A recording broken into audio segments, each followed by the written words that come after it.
Do you want to learn how to knit? I have a great project for brand new beginning knitters, and that is dishcloths. This is a simple dishcloth. You do not need to know anything to get started.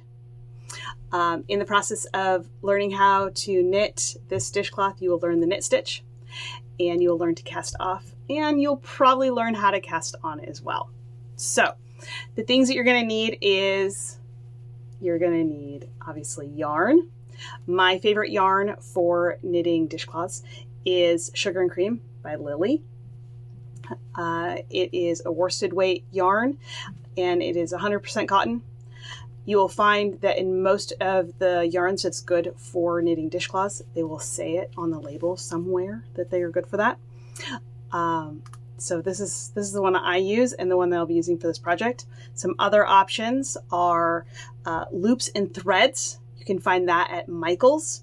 It is classic loops and threads, classic cotton. It is a medium weight, which are words you might look for on it, or a number 4. I have not used this yet. At some point I want to try it out. So I haven't used it. I don't know how well it works, but it is, according to their labels, it is a good choice for dishcloths. KnitPicks sells Dishie, also worsted weight. And again, haven't tried it yet. I have some that's coming soon, and I'm looking forward to giving it a try. But that's another one that is supposed to be really good. It's got great reviews for it. So any of those 3, and there are lots of others as well. Check your local stores and see what they have. And I bet if you tell an employee that you want to make some dishcloths, they'll be able to point you in the right direction. So you need yarn, and then you're going to need needles. There's a few different options for them, but your main thing is that you need a size 7 or 8. Great thing about dishcloths is they're not very picky. So a 7 or an 8, either is good. My preference in knitting is to use a 24-inch circular needle. This is what I find to be the most comfortable to knit with. This is an interchangeable needle from KnitPicks, and there will be links to everything down below. So that's what this one is, but if you don't want to go with an interchangeable, maybe you want to get something local, you can also go with straights. These are Clover.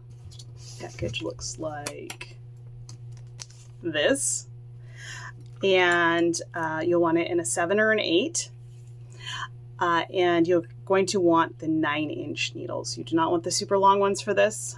These are much more comfortable to knit on, and they will be easier on your hands and your wrists than going with the really long needles. You'll also be less likely to poke someone else sitting next to you. So those are the main things that you're going to need. That's all you need to get started with is needles and yarn. Later on, you will also need just a yarn needle. This one is by Clover, and I really like these. They are a metal needle with a little hook. You do not need to have this kind. Any kind of yarn needle will work. This is just my favorite. And I love that it comes in a case because I'm less likely to lose it than if it's on its own. So if you have somebody who knows how to knit, who you're close to, you can ask them to cast on and knit your first 3-4 rows. That will give you a really good starting place. And then you can learn how to cast on in the next lesson on your next project. But if you, like many people, don't have somebody nearby who knows how to knit and who's just dying to cast on for you, I will walk you through how to cast on, how to do the knit stitch. We'll talk about various problems that you might run into, and how to cast off, and those will be coming in coming weeks. I hope that if you are someone who's excited about knitting, that you will join me in the first class. See you soon.